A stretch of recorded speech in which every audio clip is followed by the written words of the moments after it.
London property is among the world's most expensive, but there's very little room to expand, and that's led to a new trend.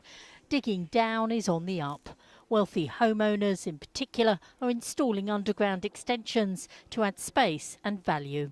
Alan Waxman of Landmass specialises in dig downs. We know that for the cost of £500 or £600 a square foot, in return we're going to get back £2,000 to £3,000 a foot. So from a simple mathematical point of view, it makes common sense.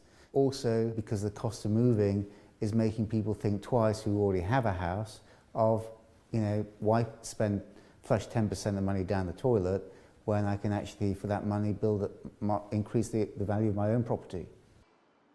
But as the number of planning applications increase, so does the number of complaints about them.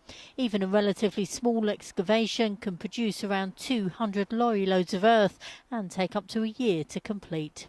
Rhonda Hanna is head of planning for Belgravia's Residents Association. Now that this has multiplied, you go to some streets and you find 3 or 4 different digs. So that people can't park, you have all the work that's associated with that, huge skips, noise non-stop. Next door in Kensington and Chelsea, applications are at an all-time high. More than 160 so far this year, on top of around 300 last year.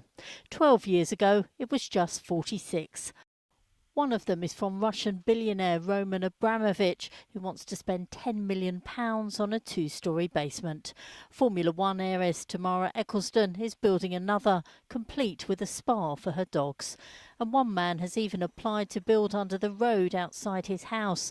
The authorities have now woken to the trend. New regulations will be introduced next year to limit the size and number of basement builds. But that's just created a digging frenzy. There is suddenly a rush to put in all these applications before the rules come in. We hope that councils will feel stronger knowing that these regulations are coming in.